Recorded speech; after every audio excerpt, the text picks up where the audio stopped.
The third Nepali International Emergency Medicine Conference was quite seminal in many ways, and it was the first one that was actually organized by themselves entirely. So it was a seminal event. They had one of the undersecretaries of health coming to open the meeting, which opened to great fanfare in one of the halls there. My part in it was to give one of the early lectures on being an emergency physician, and then later give a lecture on palliation in the emergency department. And then after that, I ran 2 workshops on airway management, which were quite elaborate, in fact, because I took a mannequin, a neonatal mannequin over there. 2 mannequins, one a difficult airway mannequin, and the other one was a neonatal mannequin. And we had one that they had from before. So we set that up. We also had wet preps, so we had tracheas from goats, and we put skin over them. We stapled the tracheas to boards, and then we put stapled skin over the top of them to try and make it like a human trachea. And then they were able to practice inserting cricopharyngeal airways into it. They had to make a little incision, put a little needle in, feed a wire through, and then they fed the cricopharyngeal airway, cricothyroid airway through. So that was quite good practice for them. And they also got to intubate a neonatal mannequin, so that was quite a high-grade mannequin, offered a good view of the cords. So they were able to bag that mannequin, so they learned bagging skills, so ventilation bagging skills. And then after they had learnt that skill, they were able to intubate the child and hold it in place while they ventilated the baby. We also had another airway, which was a difficult airway mannequin, which was seriously challenging to them, which they had to use a bougie to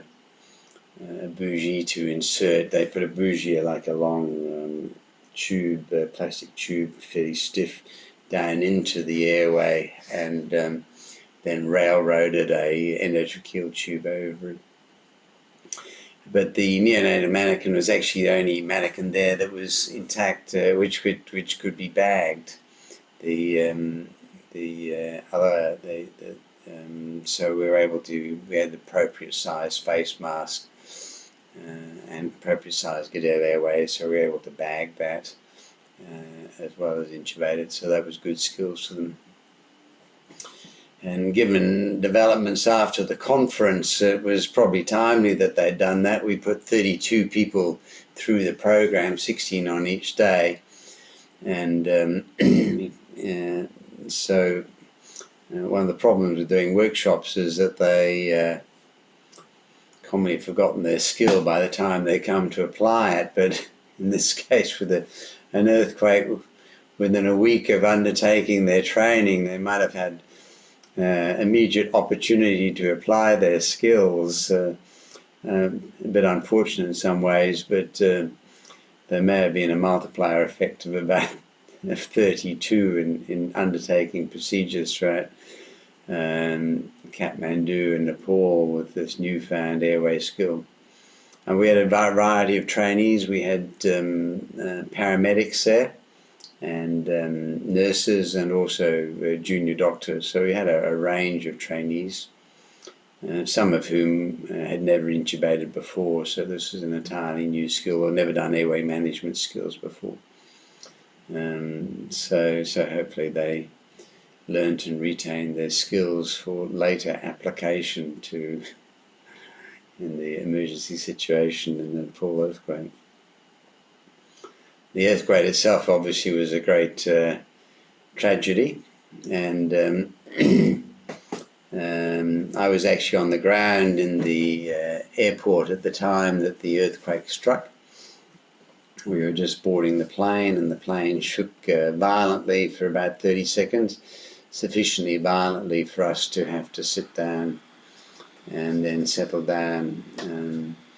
And although we weren't witness to it, there were falling spars within the airport complex itself. We're probably not aware of the full extent of the damage to Nepal until we saw it on television when we got to Kuala Lumpur, and the full extent of the damage was apparent, or starting to become apparent. And it seems such a tragedy that a country with already poor, with such limited infrastructure, and should now have yet another assault put upon it to further stress its precarious economy. They rely quite heavily on tourists for their income, and not only did the tourists there leave as soon as they could, there'll no doubt be some years before they attract back the same level of tourism that they had before the earthquake. So I think there'll be a major financial consequence of the earthquake, not only in terms of the number of buildings destroyed, but in terms of their ability to get back on their feet through earning dollars through tourism.